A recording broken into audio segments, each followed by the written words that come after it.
Okay, so this is my poetry project by me, Bailey Orman.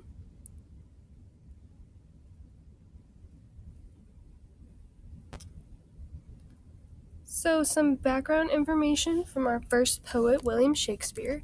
Shakespeare was an actor and a playwright. He was born in 1564 in Stratford-on-Avon. He married Anne Hathaway at age 18, with whom he raised two daughters. The sonnets of Shakespeare were composed between 1593 and 1601, but were not published until 1609. There are 154 sonnets in this edition. His first two poems were Venus and Adonis and The Rape of Lucrece. Shakespeare probably had some income from a man named Henry, who he dedicated his first two poems to. In his poems or plays, Shakespeare made up 1,000 words combining or contorting Latin, French, and native roots. He wrote more than 30 plays and over 100 sonnets in his lifetime. Only 18 of his plays were published during his lifetime, while a whole other collection was not published until 1623 after his death. In 1612, Shakespeare retired from the stage and went back to his home in Stratford. Shakespeare died on April 23, 1616, his birthday. Sonnet 18 by William Shakespeare. Shall I compare thee to a summer's day? Thou art more lovely and more temperate. Rough winds do shake the darling buds of May, and summer's lease hath all too short a date. Sometime too hot the eye of heaven shines, and often his gold complexion dim, and every fair from fair sometimes declines, by chance or nature's changing course untrimmed. By thy eternal summer shall not fade, nor lose possession of that fair thou hast. Nor shall death brag thou wanderest in his shade, when in eternal lines to time thou growest. So long as men can breathe or eyes can see, so long lives this and gives life to thee.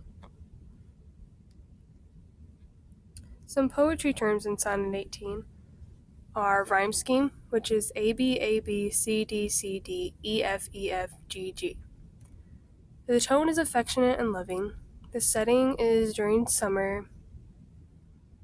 It is a Shakespearean sonnet. It has 3 quatrains and a couplet in iambic pentameter with rhyme scheme. The repetition, he repeats words so long and shall. The stanzas are lines 1 through 4, lines 5 through 8, lines 9 through 12, and lines 13 through 14. Line 9 is a conceit. Iambic pentameter, lines 1, 2, 3, 4. A metaphor is in line 1. Paradox is line 14. Inversion, lines 3, 4, and 5. Hyperbole, line 5. Alliteration is fair from fair, all 3 using the F sound. The speaker is Shakespeare.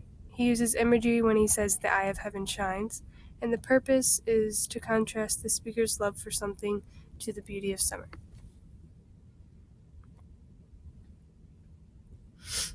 Shakespeare starts off asking the question, shall I compare thee to a summer's day? He then says how his lover is more lovely to a summer's day than itself. Shakespeare says, summer is too short, and the sun may shine too hot at times or be hidden behind the clouds. Everything in nature that has beauty will lose its beauty at some point, whether it be because of a setback or by nature's planned out course. He talks about his lover and says she will not lose the beauty she has, and she will never truly die because his eternal verse, meaning poetry, she will live forever. He ends the poem by saying that as long as there are people living on this earth, his poem will live on, and so will she. The main idea of Shakespeare's Sonnet 18 is that what is written about in poetry is eternal.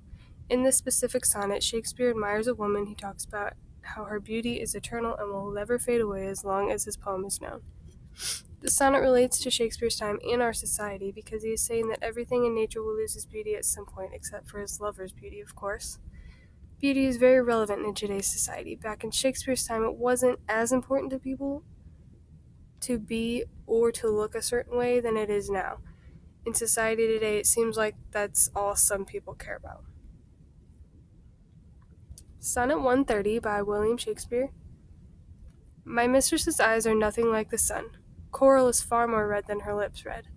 If snow be white, why then her breasts are dun? If hairs be wires, black wires grow on her head. I have seen roses damasked, red and white, but no such roses I see in her cheeks. In some perfumes is there more delight than in the breath that from my mistress reeks. I love to hear her speak, yet well I know that music hath a far more pleasing sound. I grant I never saw a goddess go, my mistress when she walks treads on the ground. And yet, by heaven, I think my love as rare as any she belied with false compare. Poetry terms in Sonnet 130 are: the rhyme scheme is A B A B C D C D E F E F G G. The tone is kind of harsh. The setting is unknown. It's a Shakespearean sonnet written in the form of 3 quatrains and a couplet. He repeats the words "my mistress" throughout the poem. Stanzas are lines 1 through 4, lines 5 through 8, lines 9 through 12, and lines 13 and 14. Conceits are used throughout the poem comparing his mistress to nature. Iambic pentameter, lines 1, 2, 3, and 4. A metaphor is if hairs be wires, then black wires grow on her head. Inversion is line 6 and 7. Hyperbole, line 4. Alliteration, line 11. Simile, line 1, and lines 13 through 14. Speaker of the poem is Shakespeare. He uses imagery when he says black wires grow on her head. And the purpose is the appearance of his mistress is less important than the love that he has for her. The analysis to Sonnet 130 is Shakespeare's Sonnet 130 shows how he describes his mistress in the most honest ways. He starts off by describing her by saying that her eyes are nothing like the sun and that coral is more red than her lips. He says her breasts are a dull grayish color and her hair is not a beautiful golden color like some other poets might say. Instead, it is like black wires. He has seen damask roses, red and white, but does not see such color in her cheeks. Some perfume smells better than the bad breath of his mistress, and he loves to hear her speak, but music is a far more pleasing sound than her talking. He's never seen a goddess walk, but he knows his mistress treads on the ground. He finishes the poem by saying he thinks his love is as rare as any woman that has been misinterpreted by other poets' ridiculous comparisons. While another poet might describe his mistress as being so perfect, Shakespeare in this sonnet describes his mistress as very imperfect, but his love for her is just as great, if not greater, than anyone else's is for their love. The meaning of this poem is that Shakespeare is saying he doesn't always need all the fancy flowery terms when comparing his lover in his poetry. Even though some of the terms aren't very sweet and kind like other poets might write, in this particular poem he just comes right out and says it like it is. Shakespeare is brutally honest in this sonnet, and I think that is what the overall moral of the poem is supposed to show. Sonnet 130 relates to society because there is a lack of honesty between many people in this world, and that was just as relevant back then in their time as it is now. Many poets only write the sweet, cute things about their lover, and Shakespeare does too, but I think he wanted to show that honesty is important when writing as well.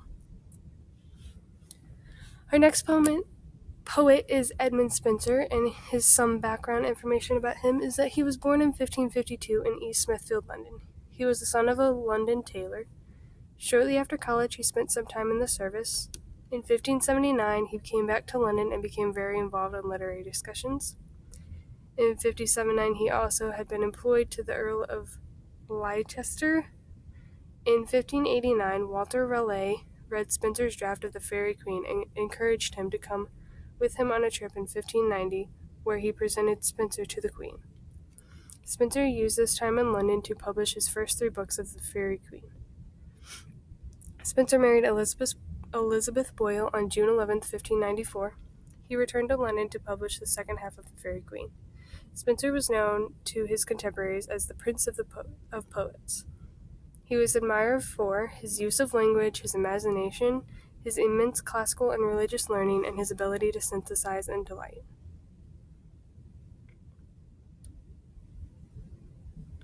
My love is like ice and I to fire. This is Sonnet 30 by Edmund Spenser. My love is like ice and I to fire. How comes it then that her cold so great is not dissolved through my so hot desire, but harder grows the more I her entreat? Or how comes it that my exceeding heat is not delayed by her heart frozen cold, but that I burn much more in boiling sweat,